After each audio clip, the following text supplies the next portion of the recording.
আসসালামু আলাইকুম রহমতুল্লাহ। প্রিয় দর্শক, হজরত আদম আলাইসাল্লামের তওবা আল্লাহ রব্বুল আলমিন কেন কবুল করলেন? কোন উসিলায় আল্লাহ তাআলা আদমকে ক্ষমা করে দিলেন? চরণ দ্বীপে নিক্ষিপ্ত হওয়ার পর আদম আলাইসাল্লাম 40 বছর পর্যন্ত গুনাহ মার্জনার জন্য আল্লাহর দরবারে কান্নাকাটি করতে থাকেন। অন্য বর্ণনায় 300 বছরের কথা রয়েছে। তার কান্নাকাটির ফলে তার চোখের পানিতে নহর প্রবাহিত হয় এবং সেই নহরের কিনারায় খেজুর, লবঙ্গ ও জায়ফল গাছের সৃষ্টি হয়।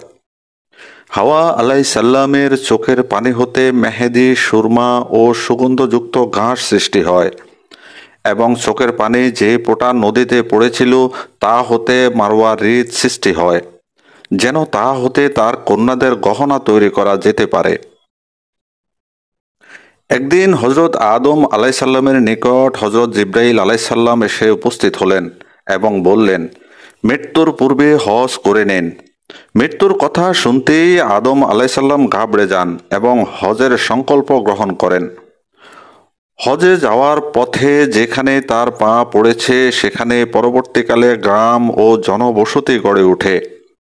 তিনি কাবা গৃহের নিকটবর্তী হতেই সব ফেরেশতা তার নিকট এসে বলেন, হে আদম, 2000 বছর ধরে আমরা এই ঘরের তাওয়াফ করছি। তখন কাবার নাম ছিল বায়তুল মামুর। এই ঘরের সদর অন্দর তখন খোলা এবং উপরে জবরজাদের তাঁবু টানানো ছিল। তাঁবুর টানাগুলো ছিল স্বর্ণের।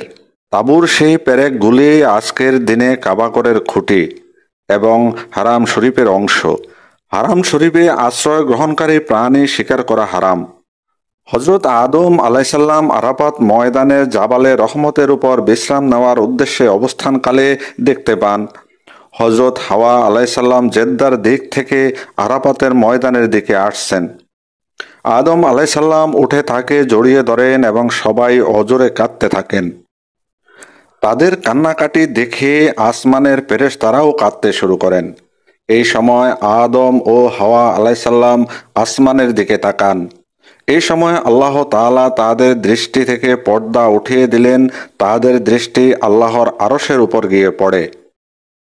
এই সম্পর্কে আল্লাহ তাআলা ইরশাদ করেন, অতঃপর আদমকে তার প্রতিপালক কতিপয় বাক্য শিক্ষা দেন।